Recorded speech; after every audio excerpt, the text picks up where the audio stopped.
Live with CDP Sports Talk, a weekly sports and entertainment podcast sponsored by Barry Cullen Chevrolet. Live on YouTube, Facebook, Twitter, Twitch, and LinkedIn. And on audio via Apple Podcast, Google Podcast, Spotify, Anchor FM, iHeartRadio, Amazon Music, Radio Public, and TuneIn. Now, here's your host, Chris Palme.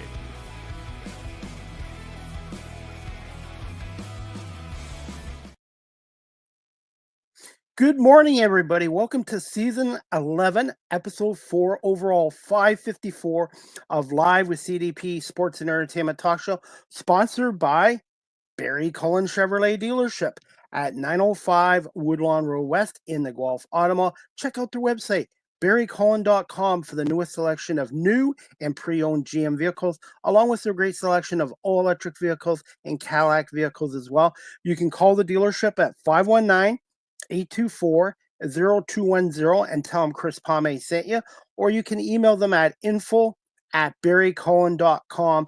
Barry Cullen Chevrolet Dealership has been family run and operated here in the city of Guelph since 1969, and I've been a customer of Barry Cullen Chevrolet for the last 25 years. I hope everyone is doing well on this. I can't believe it's Friday, June 27th, 2025. 2 days before my birthday, which is this Sunday, by the way. I'll be turning the big 53, which isn't really a big deal anymore. And I'm looking forward to my guest today. I'm friends with her on Facebook and Instagram, and she's well known in the Atlanta, Georgia area. Her name is Amy Brown. She is a stand-up comedian based out of Atlanta and originally from Western New York, and just released her first comedy special called Indoor Wife, which is available on Amy Brown Comedy YouTube channel. And we're going to bring Amy on right now and talk a little bit about her comedy career and about Indoor Wife, her comedy special. Good morning. How are you? Good morning. I'm well. I forgot to ask you if we're allowed to have spicy language on this live video you've had me on now. Since we're not on radio technically, when I was on the radio station in Georgia, I had to kind of tell my guests ahead of time. But since this is just going to be live streaming and on my platforms, it's okay. Wonderful. Just didn't want to get Barry Cullen at the Chevrolet place upset with me. No, and they're really good. I've been a customer of theirs for 25 years. And where is that? Is that in Canada? It's in Guelph, Ontario. It's about an hour from Toronto. I don't know if you've ever been to Toronto, but it's an hour. Guelph, yeah. The Royal City. Guelph. They call it the Royal City. Guelph. That sounds like you're trying to say golf and you're doing it wrong. No. Guelph, yeah. And it's about 2 hours from Buffalo. And about 3.5 hours from Rochester. I grew up south of Rochester in Geneseo, New York, the snow belt. All the snow would come off the lake and try to murder us in the winter. And we would drive to Toronto to see musicals because it was closer than going to New York City. Absolutely. And one of my friends who works for ESPN is from where you are. Her name is Christine Lisi as well. And she's a huge Buffalo sports fan. And she's if you like baking, she's one of the best bakers you'll ever see out there.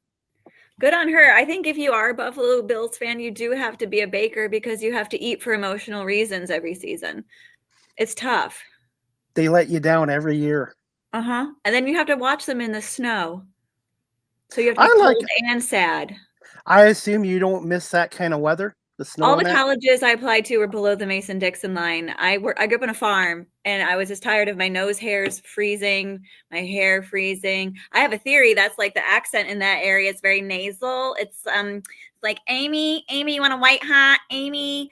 And it's just our nose hairs freezing together, and that makes that accent.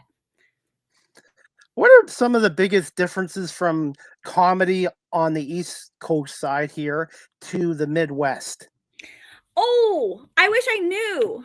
I've only the Midwest, like I guess the southern Ohio, Minnesota. I can tell you that the people, not everyone, of course, but we're just generalizing. People who live in the North aren't as upset with spicy language as people who live in the South.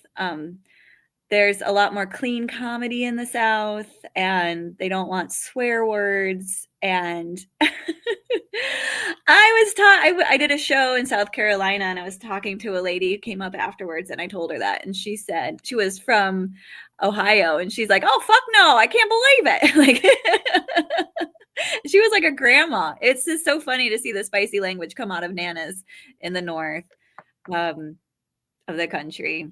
Yeah, that's one thing I've noticed. How long have you been in comedy, and what was kind of the inspiration for you to get into comedy?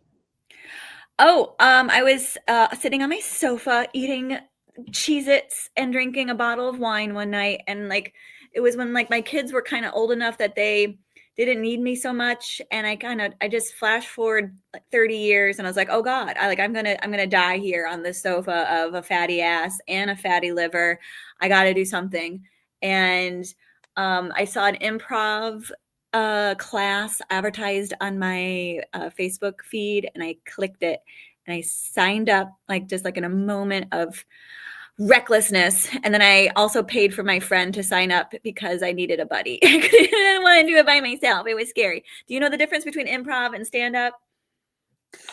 Improv is it more kind of like quiet, like kind of quiet? Okay, so improv is like a group Okay. of people, and they've gone through training, so they know how to work together as a team and find the thread. It's called finding the game in a topic. Like they'll be on stage, and a guy will come out, and he'll be like, "All right, what's something blue in your bedroom?" And I'll ask an audience member for something blue in the bedroom, and then they'll create an entire scene based on this object. And the way they make it funny is with callbacks and very ridiculous act outs, and also like referencing popular culture things. It's a skill. It's an entire skill. People who do it well do it very well. It's very impressive. They look like Houdini people.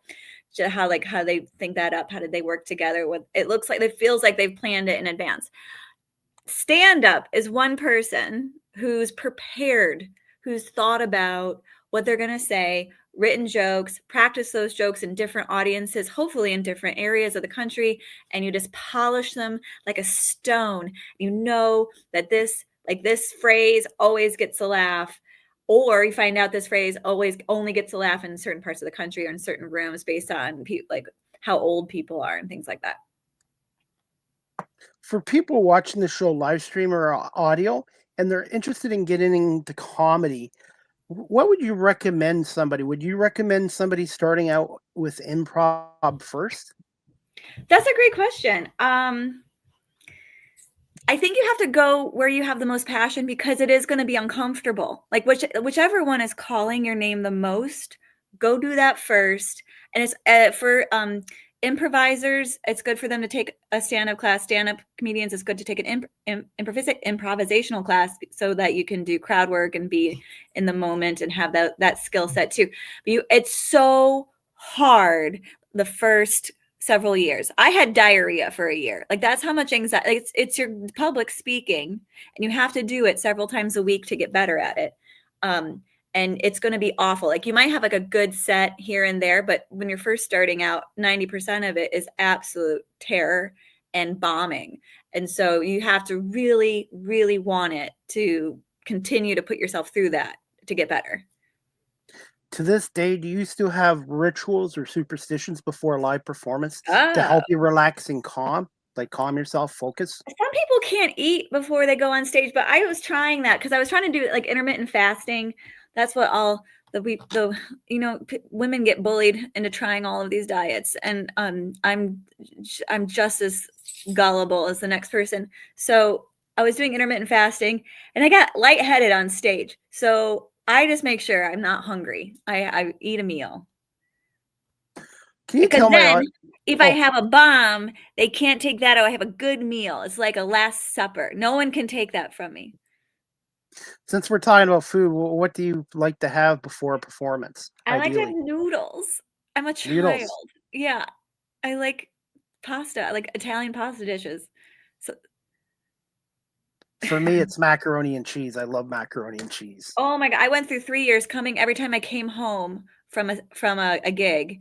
It's late, and I usually eat dinner early, and I'm like, Amy, whatever you do not stop in the kitchen and eat macaroni and cheese. And 90% of the time I stopped in the kitchen and ate macaroni and cheese, and I drank wine, and I wrote more jokes, and it was just it was fun, but it's not good for your figure. You mentioned wine. What do you prefer, red or white wine? I like all of it. Give it to me in my wine hole. Put it in there. I don't care. I'm an alcoholic. Let's go. Like it needs to give the buzz. I don't care anymore. That's where I'm at. I'm drinking it on the plane. I'm drinking it at the cookout. It's been out all day. It's supposed to be cold. It's in a box. I don't care. I'm drinking it. Have you tried ice wine, which is a specialty here in Canada? Oh. Ice No, wine? is that like a the Riesling kind of thing? I've heard of. Is it? Tell me everything about this. Ice wine was originally invented in Germany, Austria, and Canada. And I was at a winery 3 weeks ago. Those aren't the next touching. time no, Were they? the next time you come to Ontario, it's a little town called Niagara on the Lake. You know how in I've heard of that. California has Napa Valley. I guess Napa country out in California for wine. For Canada and Ontario, it's called Niagara on the Lake. They have over 100 different wineries, and their ice wine is very expensive because it's not easy to make, and it's very sweet. So if you don't like sweet, Oh, you might not want to avoid it, but it's really a long process to do it, and it is expensive, but it's kind of like a drink, a dessert type drink. so yeah, it sounds. Is it like a sweet Riesling? Why is it expensive? Why is it called ice wine? Is it because it's distilled on ice? Yes, and it has to. The conditions have to be perfect. Like it has to be cold conditions for them to do it. It's not an easy process to do it, so that's why the price is a little bit more too. Fair enough. Well, you can just give me the cheap stuff. I won't care. I've had gas station wine. Okay. Really? I've been on the road. Wow. Does red wine give you headaches? Because I've heard that too. People, when they drink red wine, they get more apt to get headaches from it. Oh, it just whatever I drink, it messes up my sleep, no matter what it is. I had white wine last night, and I woke up with a headache at 5 a.m. So maybe I don't know. It's definitely poison we put in our bodies, but it's a fun time. Who has the best wine in Georgia? That's a great question. I don't know. I'm not paying attention. I'm just drinking it. I'm not reading. Okay, no problem. It doesn't matter. Oh God. I remember my parents took me to Niagara on the Lake as a child. We went up there and we saw a play. We went and they got wine. The Shaw Festival. The Shaw Festival. Oh, maybe. And they gave me wine. I was a child, and then I passed out in the back of the car for the ride home back to the United States. I have that memory. I remember eating potato chips and red wine. And I think I was like 8. Oh, Lord. Amy, since we're talking about comedy today too, what are some other forms of comedy, and how would you describe your comedy style for those people that have never seen you perform live in person or on the internet? Well, I mean, do you have a favorite stand-up comedian? I grew up in the 70s. So great. I grew up in the 70s and early 80s watching SCTV, which is our form of Saturday Night Live. The late John Candy, Eugene Levy. I know it's Saturday Night Live, Eddie Murphy, Chevy Chase. So are you consuming stand-up at all now? That's yeah, I do. One of my favorite stand-up comedians right now. I just saw her in Toronto a couple of weeks ago at Second City. I guess Second City Toronto is like Second City in Chicago. It's like one of the biggest comedy places. Her name is Mary Kennedy, and she's a terrific stand-up comedian out of Los Angeles, originally from Boston.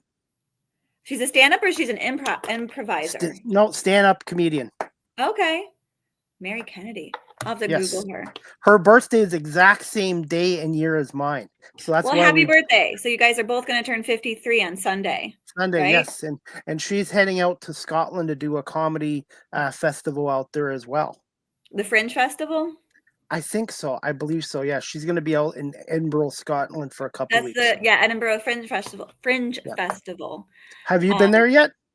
So okay, I've done the Rochester Fringe Festival and the Atlanta Fringe Festival, and do you know the history of it? I can tell No. you really quick Okay. with my puppets. Okay, so I guess Edinburgh used to just have like a festival for the arts, and one year too many people came to perform, and they decided to start doing it in the streets because there wasn't enough venues, and that's where this idea came of just like mobs of wild activities happening at the same time. It's kind of right. I've heard telltale that it's kind of a nightmare as a performer to do a show there because you have to take all the financial risk on yourself. You have to rent a space for a month. You have to stand outside and bark and give out flyers to your show to get people to come to your show. However, there's so many shows happening at the same time. It's just it's too many things, and it's hard to get people to come to your show. But the idea of this fringe kind of spilled over into other cities, and that's why we have like a Rochester Fringe Festival, Atlanta Fringe, etc.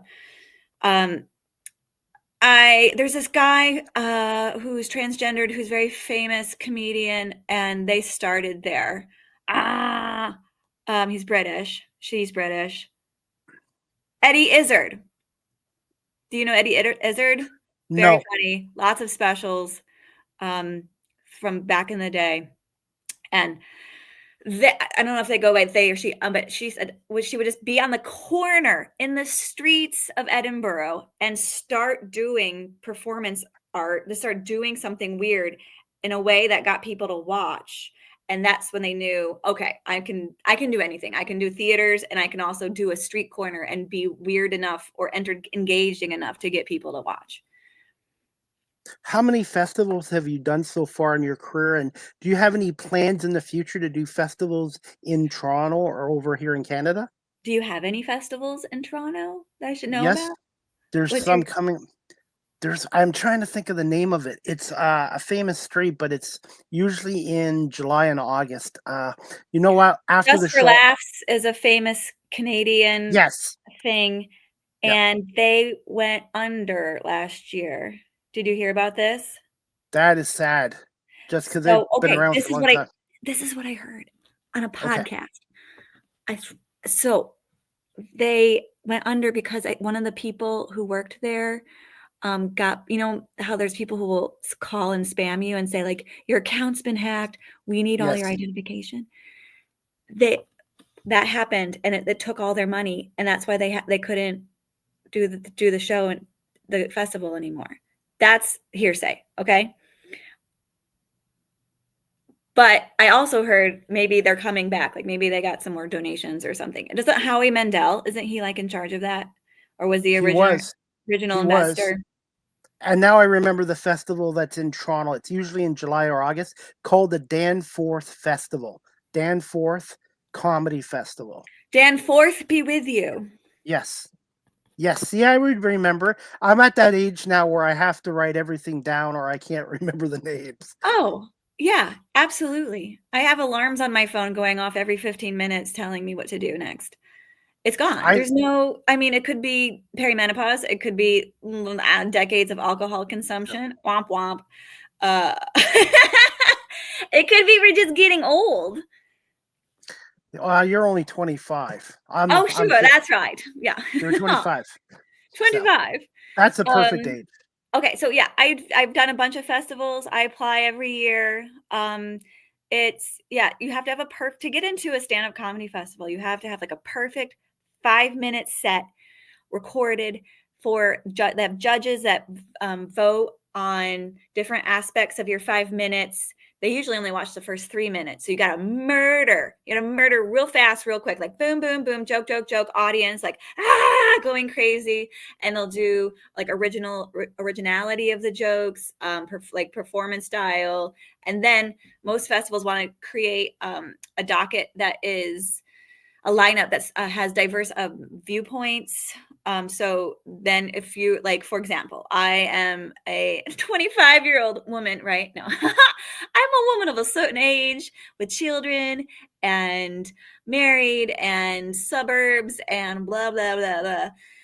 So if I am going to go get picked for a festival, I have to be the best one of all the ladies who apply in that genre. Or just, I mean, I could talk about something completely different. But yeah, that's how festivals work. There's a lot of festivals and they get a lot of applications. My bestie here, Holly Ballantyne, runs the West End Comedy Festival in Atlanta, and it is so much fun. She gets these amazing headliners, Beth Stelling, Rachel Feinstein, to come, and then she said, like she said, the sets that they get so many applicants. And the one lady sent in her Comedy Central special as her video. It's like that's a flex, you know. It's so yeah, the festivals are fun. I've been doing a tour. I'm a touring headliner with a program called Moms Unhinged, and I really like that because I'm seeing parts of the country I've never been to before. Well, the United States. I don't know if we've done Canada yet, actually. Hopefully one day you do. Toronto is one of the best comedy cities in North America as well. Had to I ask you believe this it. too. You know, Steph Tolov? That name Steph sounds Tolov is from Toronto. She just had a that name special does come out on Netflix. It's called Filth Queen, and she murders in it. It's chock full of jokes. It's wonderful. I'm gonna have to check her out. And by the way, with what's going on in the world right now, without getting into politics, which I hate politics, I think we need more comedy and more humor. And to me, comedy, talking to other comedians, it's like a form of therapy for everybody. It's completely different. Yeah. I mean, you can politics, especially because it's in our country right now, it's messing up everything. If you are friends with a doctor or a scientist, which I am, it's awful. Or a lawyer or anybody who knows constitutional law, they're freaking out. Everyone's freaking out here. So, yeah, ooh, it's not fun. That's why, and same when I talk to musicians, as long with comedians, they all are in it because they find it the form of therapy, and they use their life experiences in creating music. And with you guys, a lot of the comedians tell me they get their inspiration for their jokes from their life experiences. Yes, the more if you're doing, and this is true for public speaking too, regardless of if it's trying to be funny or not, even it can just be something if you're like a boss person or you're doing presentation, sharing something authentic and that triggers authentic emotions in you makes the audience can tell that something real is being shared. And then you have, I find I have infinite reserve in my body for accessing that unique, like if you've ever been embarrassed or something, you're telling a story like that, it's a hack, you know. It's an easy way to get into that emotion. It's more fun to tell, and then the audience can tell, like, oh, this is authentic feeling coming across right now, let's pay attention. How much would you say you've improved over the years as a comedian? And do you always scrutinize your performances I, after each one? oh my god, it's you know, the more it's like going to the gym. The more you do it, the better you get. And I The more certainly, reps. yeah, I used to, when I was first started, I'd get on stage and then I'd get off, and like I would, you know, have you ever seen a movie where a bomb goes off and like they have a ringing sound, that like the characters having a ringing sound in their ears? That's what I would have, because it was like, I don't know what happened out there. Because I was so nervous. And then now I'm in the moment.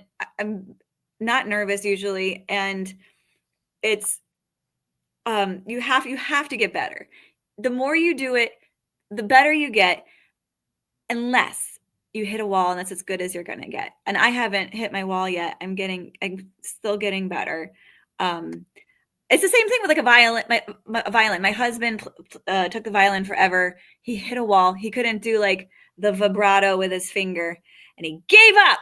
So maybe I'll give up when I hit a wall, because that's the fun part, is getting better. Have you had stage fright, or have you seen comedians just where they just freeze up in front of a live Oh, audience? you can you can definitely go blank. Like that happens to Barbara Streisand. Like that happens to everybody. You can just go blank. Famous Broadway stars have had that happen. But I think with comedy, I don't have to say the next exact word. I could start talking about somebody in the audience. Like, it's easy. Like, if you get lost, it's easier to hide it. The word I wanted to use, and I've learned how to do this on my show too. Sometimes you completely blank what you want to say to a guest unless you write it down. Is ad-libbing. How important is ad-libbing in the world of comedy? Well, that's riffing, right? Podcast is 90%, like, mostly riffing. Yeah, you have to be able to talk.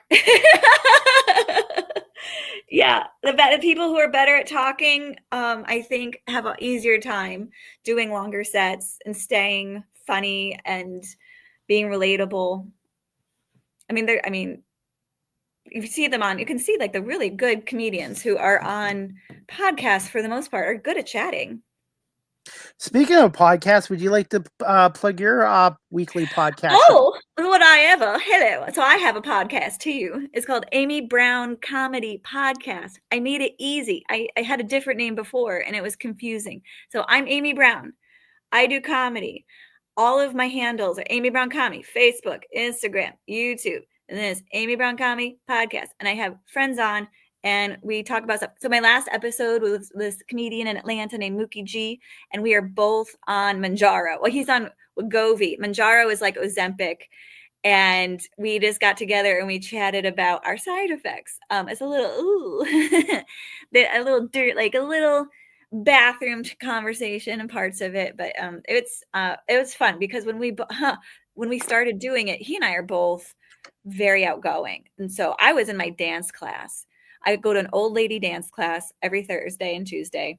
I'm the youngest one. I'm 48. And I just yelled, I'm on Ozempic. Is anyone else here on Ozempic? Because I wanted to have a friend to talk to about it. And everyone was like, what? No, not us. And then afterwards, a lady came up to me and she's like, Susie's on it. I don't know why she didn't tell you she's on it. So they're kind of people are like doing it on the like they're embarrassed about it. And then I said the same thing at my tennis group. I have a tennis group. I'm like, I'm on Ozempic. Is anybody on it? I need help. Half of the team is on it, and they know I'm not going to be mean to them. They told me, like, yes, these are my symptoms. Everyone's on it. No one's fessing up to it. I thought that was fascinating. How many episodes have you done so far, and where can people find your podcast? Is it on, I guess, Apple Podcasts, Spotify, YouTube? I do full video on Spotify and YouTube, and then the audio is out everywhere else that you could put podcasts up. Yeah, we're on episode 85 or 6, I guess now. Congratulations, and Thank it's you. It's a lot of work, but it's not really work when you have a passion for it. What are your thoughts on booking guests too? Because that's part of what I do here too. Okay, if people are out there thinking like maybe I should do a podcast, this is why I did a podcast. I'm lonely. I have existential loneliness. I grew up like in the country near Rochester, twirling in a field until I went to college. So lonely, an only child, and it's fun to have people come over to my. I do all of it to get, like, I make people come to my house. Okay, I guess I could do that too. I film it in my little studio that I've made. I was a decorator, so it's really cute. And then I get to ask them questions. I'm curious about people. I get to ask them questions and spend time with them and get better at riffing and chatting. And now I feel like after doing it for a year and a half or whatever, I feel much better at dinner parties. Like if you're at a boring dinner party, if you've done a podcast, you know how to like keep the ball in the air, keep it going. That's a boring story. You need a punchline. Here's a punchline. Like this, you probably I probably am an asshole about it, but like it's a good skill to have, and it's a way to bully people into hanging out with you. I started this 5.5 years ago on Instagram. I wasn't very good, but one of my friends from TSN, which is like our ESPN here, he believed in me and I kept working and working. And one of my very first guests was an actress and ventriloquist from Los Angeles, Christine Barger. She came on my show She came on my show, and then now 5.5 years later, I've had 600 guests. So I tell people, whatever you do in life, career wise, just the more reps, the more reps. Eventually, people will see your work, and one guest has led to 600. And what I love about this show, it's very diverse with guests and topics. And I was in corporate security for 2 decades, and I had to deal with everything in security. So I think that kind of prepared me for this. Oh, ooh, like all of the technology parts, the I've had to learn. I didn't even know what Wi-Fi was 12 years ago, to be oh my honest God. with you. 12 years ago. Yeah, Yeah. so now yeah, so I've had to learn a lot of technology, but learning how to talk to your guests. And when I started this, I was scripting everything, and I had a couple guys on, like, it's okay to write points and notes down, but have a natural conversation with your guests, and that advice has really helped me out. And a lot of the times I prepare questions, I don't even use them with my guests now. Right. Yes, you've gotten better at talking. Yes. Listening is huge too, by the way. Listening is just as important as talking. Oh, I don't listen. No? No, I'm kidding. Gotta ask I you can't this listen too. and talk at the same time. I have ADHD. There's only talking. There's We no all do. thinking. There's We only all talking. do. We all do nowadays. My son diagnosed me. This I feel like this next generation of boys have access to like more parts of like they can be more sensitive and they're just like I feel like they're fuller human beings and they learn so much from YouTube and it was like that's how my son I think from YouTube diagnosed Yeah. me. And I was like, okay, Freudy McFreuderson, you used to eat dirt, okay? Like you can't come in here diagnosing people. And then I went to the doctor, and the doctor's like, yeah, you've got ADHD. And I was like, I'm sorry, son, you're right. How important is observational skills as a comedian? And on average, what's the length of one of your average live performances? So I think there's so many different kinds. Okay, there's so many different kinds of comedy and comedians, which is fun because there's always something for everybody. Like there's like just one-liners who are just like basically weighing in on puns. There's observation humor, and you're like, oh, I never thought of it that way, but now that this person says that, I absolutely see that's true. And every time I have a joke about leaving my bra on the doorknob and I had a friend or an acquaintance be like, oh my God, every time I see my bra on the doorknob now, I think about your joke. It's so fun. Like, so I'm probably more observational and people oriented. Have had a lot of therapy. I've had marriage counseling. So I talk about like that part of being married and what we've learned in marriage counseling, but I make it fun. I also like history. So I talk about history in my set. But some people are probably on a spectrum for sure. And they are just doing the math of jokes, like the misdirect, where you think something's coming and they give you the opposite, or puns, or turning something on its head. And they're just like, it's like they're an algorithm. They're just crunching the numbers. It has nothing to do with observation. It's just being clever and their brain's conditioned like that. So I forget what the question was. The different kinds of comedy. And yeah, I'm very emotional based. I love my family and I love making fun of my family. So if I am making fun of you, it's because I'm fascinated by you and I'm studying what you're doing. And I want to then make it fun and hopefully relatable. Also, this is the thing that I learned in the last 3 years. I've been traveling with Moms Unhinged, doing like 45, 50-minute sets, like a headliner set. And the audience has the best time when they can see themselves in what you're talking about. So some people get up and I think maybe like early in their career and they just like, this is why I'm different. This is why I'm kooky coo. Aren't I funny? I like it when the audience sees themselves and their friends and what I'm talking about, and it gives them more language to talk to each other about their quirks or how their friendships work. What are your thoughts on slapstick comedy? I knew I grew up in the 70s and 80s with Laurel and Hardy, Abbott and Costello. Is there still a place for slapstick comedy these days? Oh, like do you, Atsuko? Do you know she's a Japanese American comedian out of LA? She has 2 specials on HBO. She does a prank fall. She did in her first set, in her first her debut album on HBO that Tig Notaro directed. She does a prank fall during her set. It's hilarious. It's very funny. So I think like there's okay. There's also clowning. There has to be a Fringe Festival in Toronto. I'm pretty sure there is. Yeah, I probably don't know there if is. this is like taking over or I'm just now tuning into it, but I went to some shows at the Atlanta Fringe Festival. There was a lot of clown character shows where it's a person like almost any role that Will Ferrell does is a clown character. It's like a childlike character he's playing, and not like an authentic person. I'm here, I'm talking. It's a character that's very silly, and there was a lot of shows like that. And then Vulture, do you know Vulture? It's No. they a magazine online, and they do a lot. They do like the 10 best comedy albums of the year. Jesse Fox has Good One podcast. He works at Vulture. That's his podcast. And he interviews comedians about like the best joke they have. Anyway, one of their top 10 was this woman who plays a sex robot the entire time she is doing her hour-long stand-up special. And she's like moving and talking like a robot. And it's very silly and very funny. And it's clowning. So that's another layer of stand-up that's basically, I would qualify that as slapstick. How much has social media and the internet and live streaming changed comedy? And have you done any performances live stream yet? I did during the pandemic when I was trying not to spiral.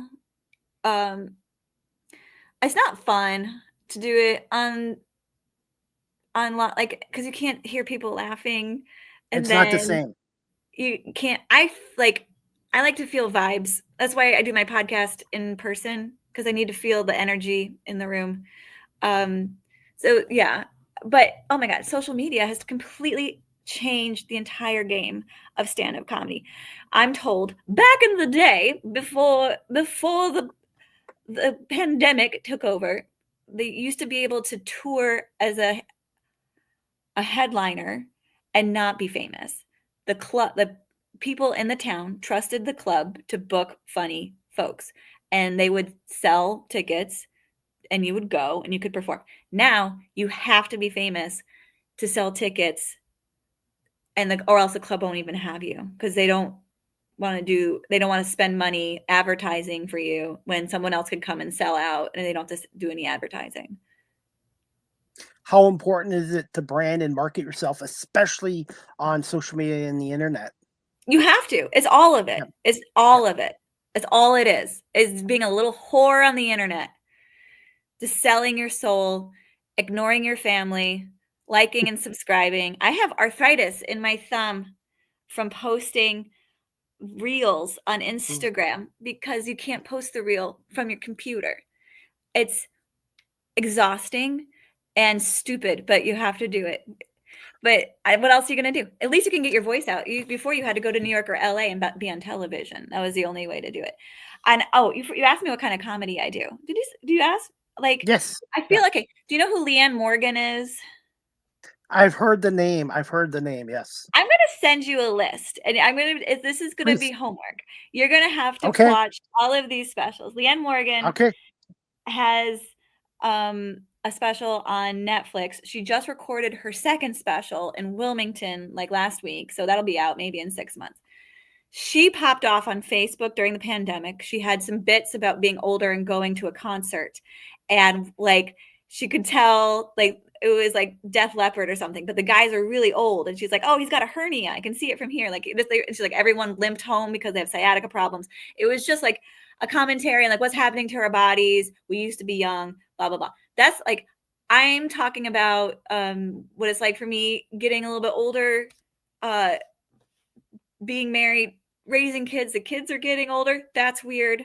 But I'm a little bit more. Leanne Morgan's pretty clean. I'm a hair dirtier than her. Not too much.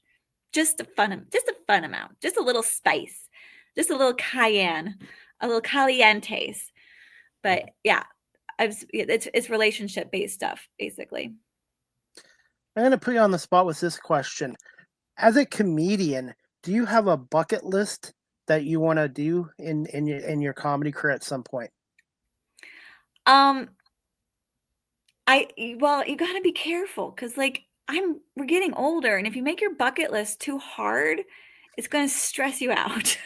Okay. And it's right, like you got to put low hanging fruit. Just they're called easy wins, so you feel like you're not falling apart and you're going to Small die. wins. Small wins.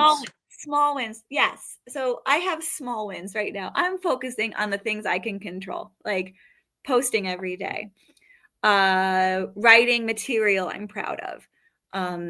But I would love to be, there's this YouTube, if anyone's at all interested in comedy, you have got to subscribe to Don't Tell on YouTube. It's 10-minute sets of comedians, all like so many different comedians, and that's how some people are getting famous, is from this. That's where Catherine Blanford popped off. And they have like just wild, like they have this 90-year-old guy on there, and then they have the young people.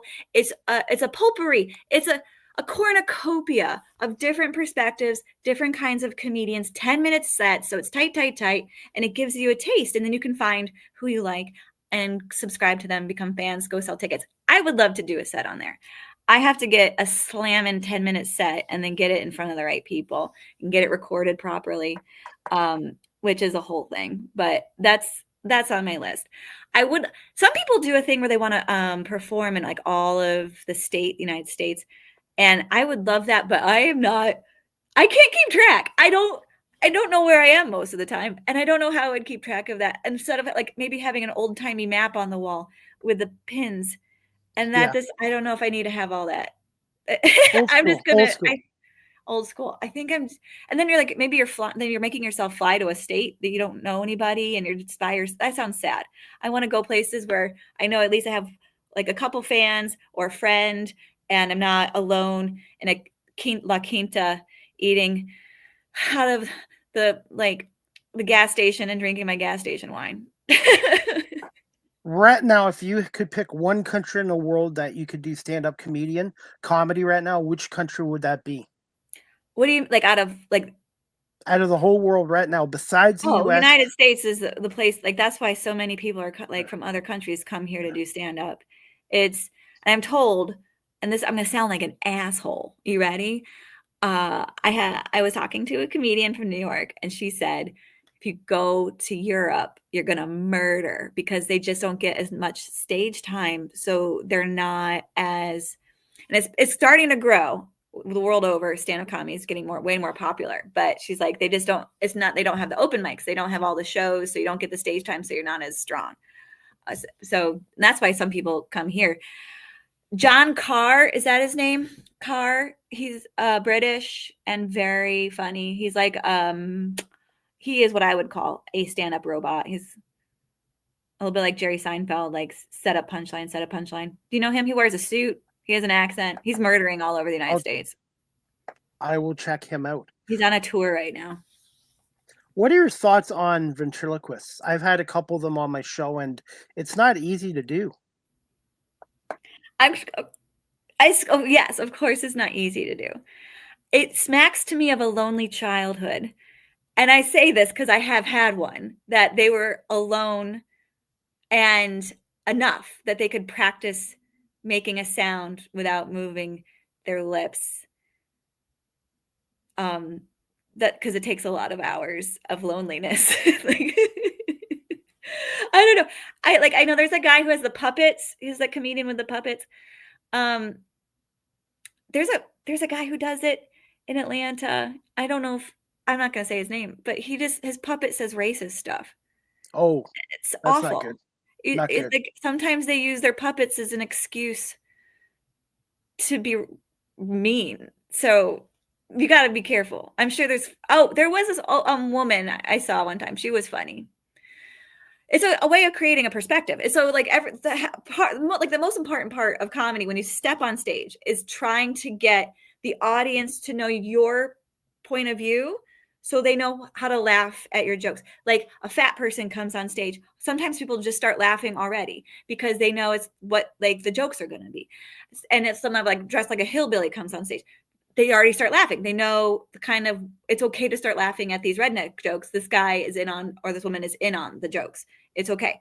And so when you have a puppet and it's dressed like a prostitute and they're doing prostitute jokes, it's okay because the puppet's dressed in the point of view. So it's a way to kind of shortcut the getting the point of view across. But I mean, good on them. I would not want to do that myself. But how important is it as a comedian to do your homework, to know your audience? Because every city, every state, every club has a different audience. So how important is it for a comedian to know to do their homework before a show? it's insane. You could do the same room, a 7:00 show and a 9:00 show, same room, and the audience will respond to the jokes differently. It's wild. So it's almost, you can like just think ahead, like, well, they don't have this whatever I'm going to make fun of, like they don't have grits here, I'm not going to do my grits joke, or whatever you think is going to be particular to a region. But you can never know necessarily what the audience is going to laugh at, and so you have to kind of just test it. And so I have a friend who says it's like you're driving on the highway and you're testing, there's different exits, you're testing different jokes, and oh, that one did well, I'm going to go off the exit and continue down this vein of this premise I have when I've been doing this for 8 years. So I have 5 minutes of material on that topic. They like that topic. And then you get back on the highway and you try more topics, and then you see which one they want to go with. That's Mary Mack. Have you heard of Mary Mack? She's out of Minnesota. She's got a fabulous accent. She said that when she really felt like she was a good comedian was when she could pivot in any room and give them a good time, get them on her side, and like make sure everyone had a nice time at her show, because she had so much material and she was able to communicate with the audience and pivot in real time. What makes a good comedian these days, in your opinion? I have so many friends who started doing comedy and are so funny, and then they just, maybe it wasn't a big passion of theirs. They didn't keep going. They didn't keep writing. They didn't keep going and doing sets. They didn't keep posting on the internet. They didn't get more pictures taken, and all of the business part of it. I'm trying to do, like, this is a goal of mine. I really want to be a touring headliner comedian. I want to make friends with the world. I want to connect with people. I love connecting with women. So I'm doing as much as I can behind the scenes to make it successful and to connect with people out there in the world.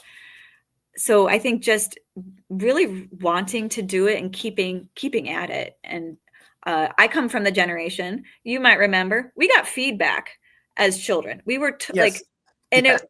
it wasn't sugar coated, and it made me feel, whenever I got feedback, it felt like someone cared enough about me to have an awkward conversation to help me get better. So I like having those people in my life, and who will give me feedback. The stage, holy shnikes, talk about feedback in real time. Oh, no one laughed at that joke. Active feedback right in your face. Pivot. Next thing. Let's remember that. Let's take that joke out and work on it. Put it on the shelf. See why I didn't do well in that room. So being able to like improve yourself and but you have to keep your spirits up. It's demoralizing. Mindset. Yeah. And no, it's going to suck, and still do it. Like keep at it. I think you have to be tenacious. I don't even think it's tenacious. I think this is just like the base level of doing anything, regardless of if it's stand up or anything in your life, is you have to go do it. You have to go do it every day. Ugh. It's a whole thing. It's kind of like a job. Ugh, gross. It's like the media radio industry too. You're going to get a lot of yeses, but you're going to get a lot of no's, and you don't take the no's personally. I use it as a temporary setback, and when you have a passion for something, it helps you get through a lot of setbacks, and feedback's important too, because the only way you get better as a professional comedian, radio, whatever you're doing, is getting some feedback and then just keep learning and keep improving all the time. Yeah, absolutely. I know we're getting a little short on time here, but can you tell my audience about your first comedy special, Indoor Wife, and what was your inspiration behind it? And congratulations. Thank you. Okay, so I got bullied into doing a special by Yoshi. He's a comedian in Atlanta. He came on my podcast and he's like, you just have to do it. Because I was, it's kind of, I've been working on these jokes for 8 years and it's kind of like a hello world. Like, this is my story of me being dyslexic and getting married and having children and being married to a physicist and what that entails. And then also like my relationship with being, I'm a kept woman, that my husband pays my bills and it's embarrassing. Like, it's like, I'm a feminist, but I'm a stay-at-home feminist, it turns out. Okay. And I have a graduate degree. Like, I should be making loads of money and being a professional woman. And it just didn't work out like that. And my mom's a fancy lawyer. Like I come from fancy women that are very good at business and whatever. And I am not. And that feels weird. And I talk about that relation. That's why I call it Indoor Wife. Because also my husband tries to take me on these vacations and they're terrible. And it's exhausting. And it's like skiing and scuba diving.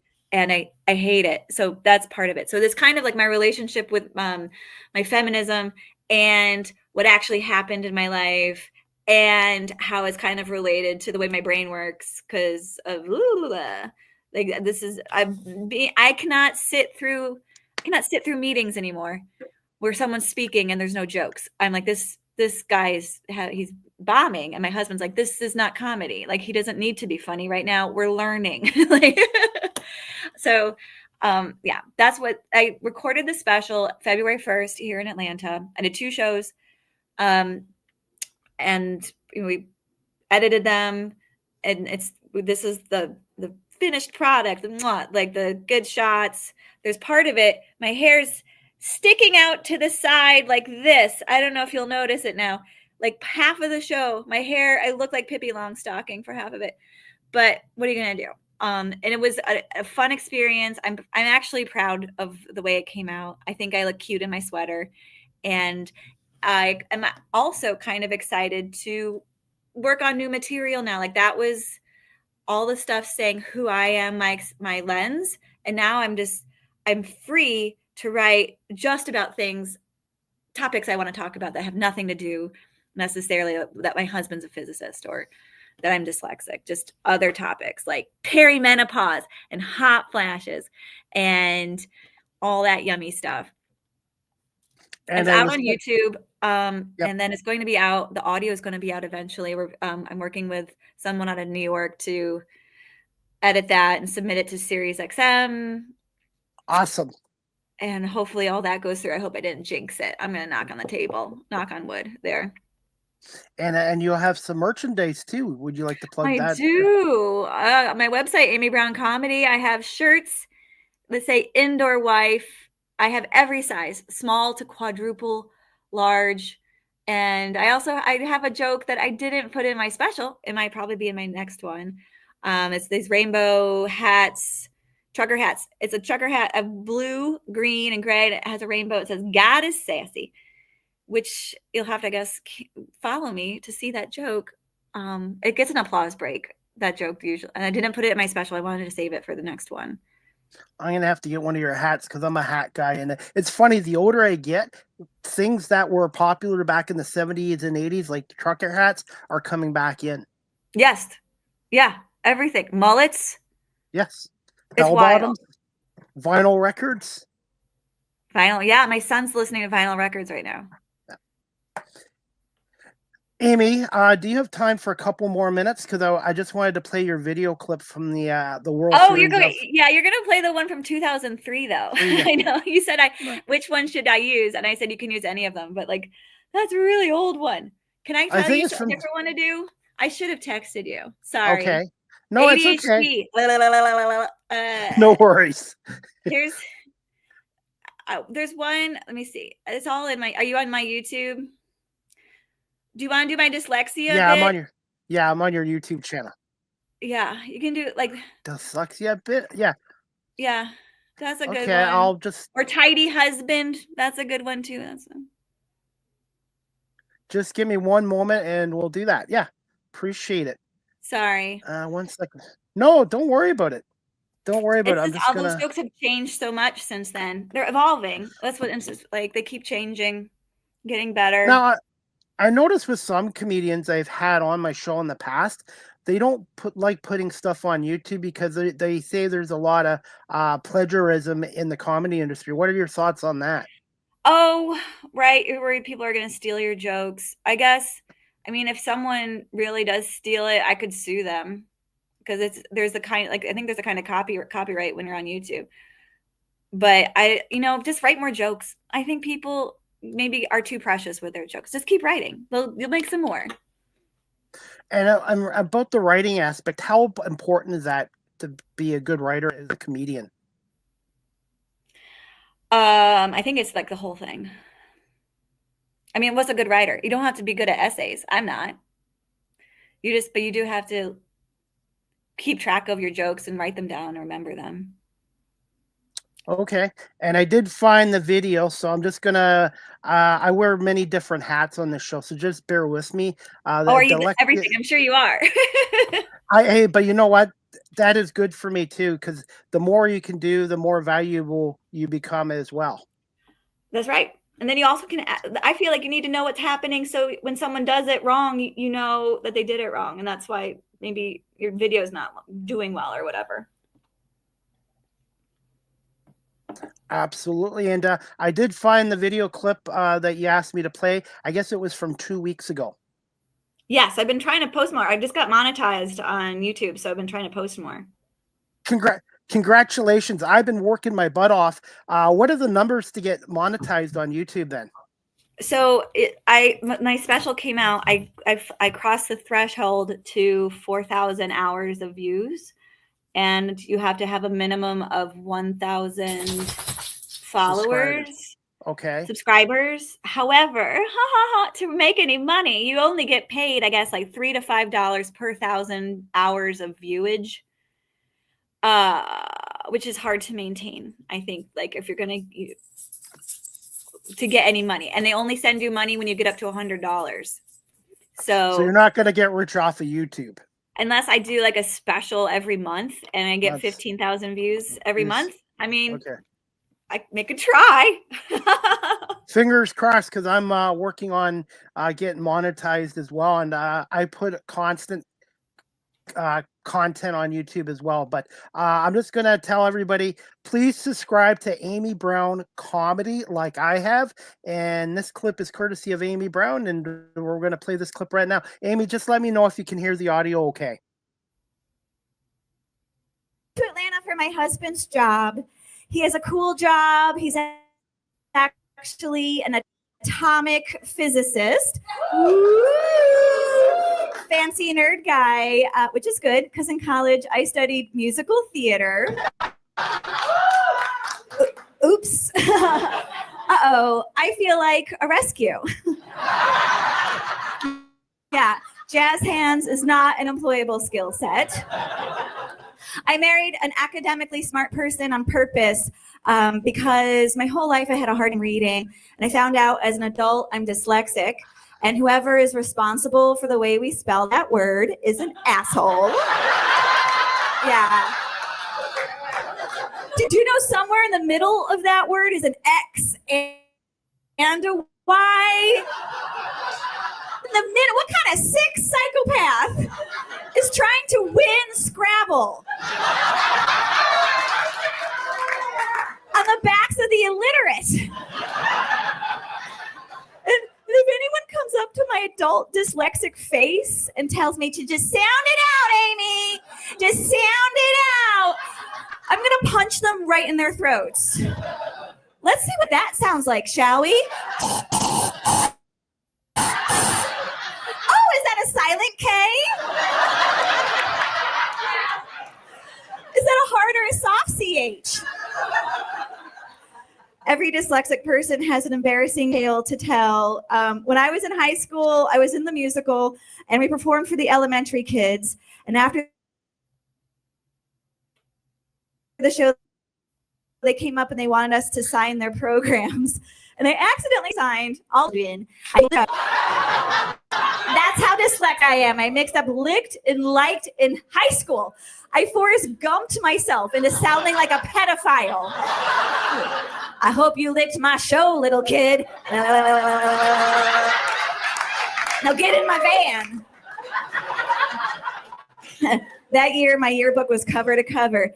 Amy, I hope you licked high school. Don't worry if you don't lick college. You'll probably lick working at McDonald's. They were not wrong. My first job after college was in catering because musical theater. And I had the hardest time saying and reading the word Cabernet. I kept saying cabaret. Oh. He was like, Amy, you're in a cabin. It's cold outside. Brr. You hear a horse, neigh. And then I felt it. You guys, I felt it in my body. I was like, oh, got babies with this man. Oh. Woo. Woo. Someone that patient and that smart, he's going to help me breed the Mountain Dew out of my bloodlines. Okay, everybody, I apologize. Just a technical difficulty with the Wi-Fi, but that video was courtesy of Amy Brown's comedy YouTube channel. So please subscribe. Amy, just thoughts on that little video there from a couple weeks ago. My thoughts? Oh, I left my body, so I didn't have to watch myself watching myself. I'm circling the plane up here. Okay, the airport. Oh yeah, that's my dyslexic bit. It's actually, so it's gotten some traction on some of the social media places I put in with like other dyslexic people making comments. So if you're dyslexic, I'm so dyslexic. Spell check doesn't even know what the frick I'm trying to talk about. I'm trying to neighbor, can't do that. Availability, can't. I have to say that word every day. I can never type it in a way that spell check knows what the heck I'm talking about. I wish it was like, maybe with the AI, I could get a program that's specific to me and would learn, like, every time she puts the A but in front of the I, whatever it means she's trying to say this word, and it would be helpful. But it's rough because our entire way of communicating, for the most part, is written language. It's emails, it's text, it's social media stuff, and I keep messing it up. It's exhausting. Any plans for a book in the future? And I am writing a book. Did you know? No. I've got 13 chapters. It's wow. Heavy. Yeah. It's I moved to Boulder, Colorado with my husband and for his postdoc, and it was a crazy move, and then we almost lost our baby and we almost got divorced, but I'm writing it all funny style. I really am a fan of David Sedaris. Do you know David Sedaris? He's a comedic writer. I make fun of my family growing up in a dirt road and like hillbillies in upstate New York. Yankee rednecks are a thing. And I'm excited because it's getting tighter. I've been having, so what I've been doing, this is, if anyone's writing a book out there, it's exhausting. It's a camel. It's a monkey on your back. It's always weighing you down. But you just have to like do a little bit every morning. And then I'm having friends read the chapters to me. Like I hand it paper and they read it to me, and I see where they're laughing. And I'll do the opposite. I'll read a chapter to them, see where they're laughing, where they're not laughing, if they get confused. And that's a really good way to know if you're trying to especially do comedic, because you need to do an open mic to see if your jokes work. For a book, they don't necessarily have open mics where you can go read a chapter. I'm trying to find bookstores that do that, because I would love, when I'm like traveling to do comedy, do a bookstore during the day, do a reading of a chapter, see what's happening with my stories in there. Are they coming across as funny or confusing? So that it gets nice and tight. And my first 2 chapters are real tight right now, and the laughs per minute are good. I'm excited. Congratulations. Is this going to be a hard copy or a digital? And what are your thoughts on the shrinking paper stuff now? Everything seems to be going digital. I don't know. I listen to audiobooks, so at least, at minimum, if I can't sell this to anybody, I'm gonna just read it chapter by chapter on my YouTube page, and then people can listen, and I'll put it in order in a playlist, and that'll be my audibles if I cannot break through the publishing industry, which I'm sure is just as hard as the stand-up industry and entertainment industry. There's a lot of people trying to get attention, and there's not a lot like you have to go through the right folks, the gatekeepers and all of that. So, title for the book yet, or you haven't? I don't have a title yet. No, I think I have to finish it first. Well, congratulations. The Indoor Wife title for my special was, I think I knew it right from the start that was going to be, it's going to be that or Jazz Elbows. That's a fun one. I think my next special, I think it might be Diva Years, because my grandmother, she got to a certain age, she stopped wearing a bathing suit. She went naked in the pool. And that sounds nice. I think I'm ready for like Nana naked pool years. I'm wearing your jewelry in the pool, ice in your wine, never having to put a bathing suit on again. I have a friend. She's an older lady. She stopped wearing a bra the day she retired from like 60 years of teaching. She's like, I'm not wearing a bra ever again. And I was like, you don't have to. You've paid your time. You paid your dues. You've served your time. Let go, let God. Just let him drag on the floor. It's fine. Have you thought about coaching and teaching comedy at some point? Maybe when I'm old and I retire. I want to travel a lot. I just became an empty nester. I want to go see the world. If anyone knows of a place for me to come perform, Canada, reach out. Toronto, Let me know. Toronto. Yeah, I would love to come to Toronto. Do you have any connections there where I can get booked? I'll see what I can do, but I have a lot of comedian friends, and Toronto is one of the best cities in the world for comedy. And that. Hey, Amy, before we wrap this up, I do this with all my guests. What are some fun facts or a fun fact about Amy Brown that your fans might not know about you? This sounds like you're asking for a picture of my feet. Oh, a fun fact. I am such an open book. I wonder if there's even something I have never said, because I tell every thought I have comes out my face hole. It's a problem. I was born on Christmas Eve. There. Wow, Christmas Eve. And my grandfather was born on Christmas Eve. We had the same birthday. That's amazing. And we lived in the same small town, and it was wonderful. And finally, do you have a question for the host CDP before we wrap this up? For you? A question for you? Yeah. Put me on the spot. Right? Are you allowed out of your basement, or does that? Yes. I actually do. I do freelance media work for a number of pro sports teams, and as much as I love doing the virtual talk show, when I do my live in-person interviews with athletes and celebrities, there's nothing better than when you're with a person, because virtually you can kind of prepare for it ahead of time, but when you're doing it live right on the spot with a person, you really have to think on your feet. And I'm sure the comedian in front of an audience, you have to think on your feet all the time. Right. Yeah. It's fun to go meet people too. I think people are fascinating. Also, I have another question. Do you owe Barry Cullen money? Because you talk about is he I, you talk a lot about him at the top of all of your yeah, promos. they're Everything. they Like, are one of my major sponsors. They is that sponsor the part of the deal that you have to, the yes, first thing out of the gate, you have to be yes. like, Barry Cullen, Barry, my friend Barry, go visit Barry. Ah. We're gonna have to get you a Barry Cullen card.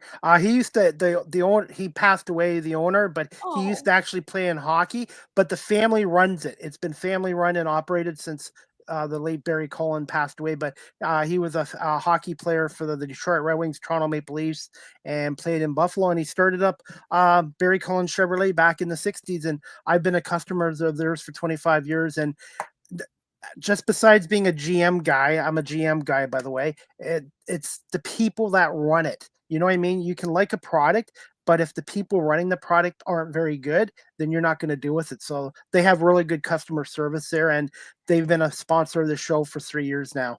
that's lovely. That's nice. Is there a Barry Jr.? There's a Ray Cullen. He has a family member that has another dealership in Ontario as well, and Oh, even they're taking one over. in Atlanta, and there's one in Atlanta too, I believe. Wow, a Yes. megalopolis. Is that the right word for that? A big Yes. company. So and that's the one thing too. I'm trying to get more sponsorships for this show too. So besides being the on-air host, I'm the producer, the content creator. I edit video. I'm also learning to be a businessman as well. And I'm sure same with comedy too. You have to Yeah, learn to be a everything. businessman. Yeah. I made the image that is the thumbnail for my special. I'm on a billboard in Atlanta right now. I I made the saw that. image. Congrats. Thank you. Awesome. I made that image, and if you had asked, "Hey, Amy, can you make images?" I would have been like, "I don't know how to make images," and I just laid in bed with my laptop and figured it out because there's nobody else doing it. And if they do, they cost a lot. So yeah, we're just learning how to do everything. I learned how to edit video a year and a half ago on Christmas Day. I spent 8, 9 hours on my laptop on Christmas Day. I know I should have been with family, but that day I was determined to learn how to edit video and shrink this show into 30, 40-second clips. Because nowadays, not everyone has an hour to watch or listen to a podcast. So I learned how to edit video during Christmas Day a year and a half ago. That's great. Yeah. So You got to spiral. A good spiral will do that. You just don't get yeah, out of bed. yeah. Just click and click and click until you get it. Well, hey, Amy, I want to say thank you so much for giving us over an hour of your time today, your busy schedule. And I would love to have you back on as a guest in the future. And I will subscribe to your podcast. And can you tell us your next podcast show, the Amy Brown Comedy Oh, Podcast, who your next guest is going to be? yes. I just talked to her today. She's a historian.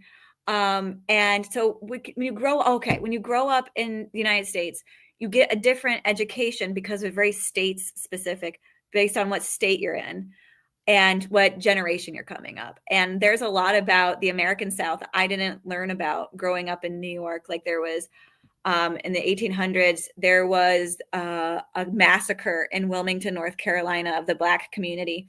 And this lady is really funny. I was on a show with her at the Atlanta History Museum last night, and she's very smart and very funny. And I'm going to have her on, and it's going to be everything you need to know about American Southern history that no one told you, but presented in a fun way. But like there's things I think all Americans need to know. And I think they might be taking it out of the curriculum because of the current administration's getting squirrely about what people are allowed to know. So I'm hoping it can be quick and funny and just, these are things you need to know. If you're an American and you're voting, you got to know what came before so it doesn't get weird in the future / now, the present. I'm coming to Toronto.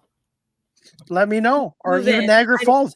Niagara know. Falls has a Yuck Yucks comedy club there too. So some of my best friends are comedians, and I'm very grateful for all my guests. But a lot of comedians I've had on my show, and I'm going to be honest. You're one of the most unique ones, and I really enjoyed speaking with you. And hopefully, I can have you come back on my show again and talk more about your comedy career and when your book is ready too. Thank you. I would love that. And I'll come get a tour of Barry Cullen GM Chevrolet, They and have a I'll nice touch all the cars and I will lick them to claim them for myself. and they have a nice blue Corvette Stingray that I would love to have. It's $250,000. So How does that do in the snow? Is it all-wheel drive? Do you it's have a to put the chains on the tires? I don't it's know. a You so live in the it's a summer car. It's a It's not a summer car. winter. It's You not a know winter it. car. You gotta have a house in Palm Springs to have that car. That's absolutely true. But Amy, just can you tell us about some of your upcoming live performances and where can my audience follow you again on social media and website? Yes, Amy Brown Comedy, Facebook, Instagram, YouTube. Yes. And if I have a thing where you can sign up for an email and your location. And that's actually the absolute best way because I will see where you live. And if I get enough people who live near a city, I know to go there to perform. And then I can just email you and be like, I'm coming. Here's the ticket link. Would love to see you. And I also would only email you like when my book comes out and when my next special comes out. I will not spam you. I'm very dyslexic. It's my armpits sweat for 2 days every time I try to send an email. It's a nightmare. Same here. So that's actually the best way. That's on my website.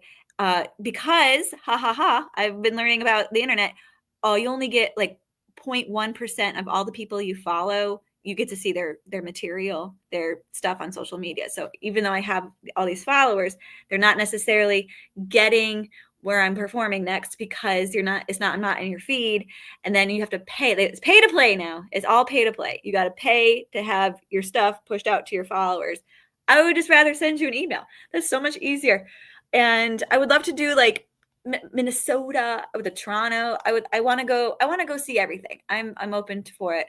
And I'm doing a show in Georgia. I'm doing outside of Atlanta next week. I'm doing Colorado, a week in Colorado, Denver, Boulder, Fort Collins, Colorado Springs in September. In October, I'm doing the Eastern Seaboard, like Savannah and spaces around there down to Florida. But I haven't put those on my website yet. I'm working on it. I got it. I'll sit in my bed and I'll click and I'll get those up there. Okay. Hey, since you're in Atlanta, Georgia, what is your favorite Atlanta or Georgia dessert? Is it peach pie? Peaches? Oh, It is the you peach know what? state. Okay, there's a thing. Like there's these famous like barbecue places, and they'll have banana pudding, and it's like homemade banana pudding. It's very nice. It's a good time. I'm gonna have to come across the border and try that. Sounds good.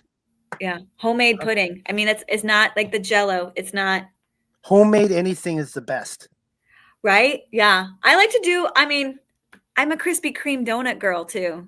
I pop it in the microwave and then have it with a bourbon Manhattan with the fancy cherry. That's a dessert.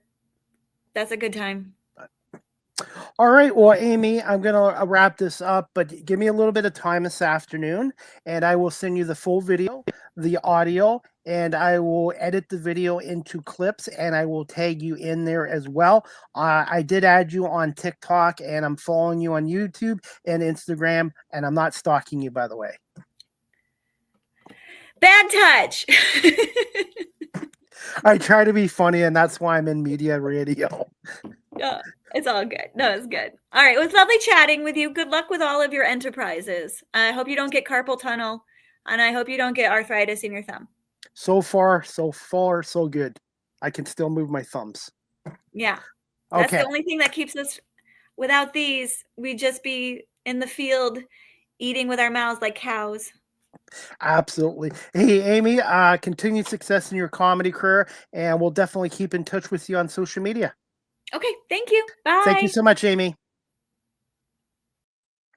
All right, guys, that concludes Season 11, Episode 4, overall 544 of Live with CDP Sports and Entertainment Talk Show. Again, brought to you by Barry Cullen Chevrolet Dealership at 905 Woodlawn Road West in the Guelph Automall. I want to say thank you to my guest, Amy Brown, a stand-up comedian out of Atlanta, Georgia, and she just released her first comedy special called Indoor Wife, which is available on her YouTube channel, Amy Brown Comedy YouTube. Subscribe, and her website is amybrown.comedy.com as well, and I have her Instagram on my ticker as well. Before we wrap up this show, guys, as I have to head out soon, just wanted to let you know my next live with CDP Sports and Entertainment talk show, and it's right here. The next live with CDP Sports and Entertainment talk show, again, brought to you by barrycullen.com, is going to be on Monday, June 30th at 6 p.m. Eastern with my special guest, Deborah Pollardi, a stand-up comedian and author out of Rhode Island. So Deborah Pollardi will join us as well. And I am working on more guests and more great shows for next week as well. And yes, I will be turning 53 this Sunday, June 29th.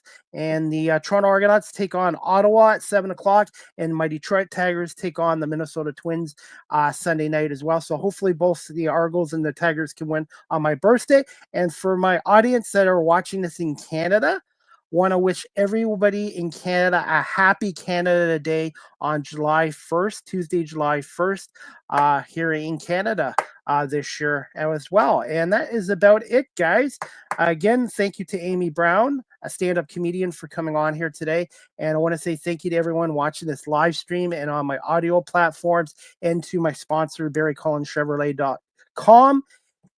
Anyone out there that is running a business and is looking to advertise through my live streaming talk show, you can contact me at cpame19@gmail.com or DM me on my social media pages as well. And that is about it, guys. And before we wrap this up today, again, check out a 2025 Corvette Stingray or Corvette E-Ray. You can finance from 0% for up to 60 months.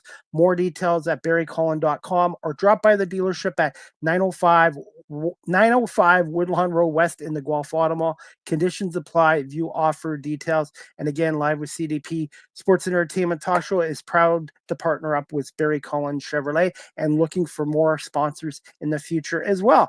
That wraps up today's show, guys. I hope everyone has a great weekend. Enjoy the CFL action. Enjoy Major League Baseball. And of course, enjoy your Canada Day holiday as well. And I have one more comment before I wrap this up. That's it. I was just a spam comment. Unfortunately, sometimes you get that on StreamYard as well. That is about it. Again, thank you to Amy Brown, and I hope everybody has a great weekend. Happy Canada Day, and for my American viewers, happy 4th of July holiday next week in the States as well. Their holidays 3 days after ours here in Canada, and we have CFL action on tonight. If you want to watch that, you have Montreal and Hamilton at 7:30. You can watch it on TSN, and I will be down in Hamilton in a couple weeks now, covering a Tigers-Cats game as media as well. That's it. Please, again, check out Amy Brown Comedy on social media, Instagram, YouTube, Facebook, and check out her YouTube channel as well. And thank you to Amy Brown for coming on here today. And everybody, I hope you have a great weekend, and we'll see you back here on Monday at 6 o'clock with Deborah Pollardi.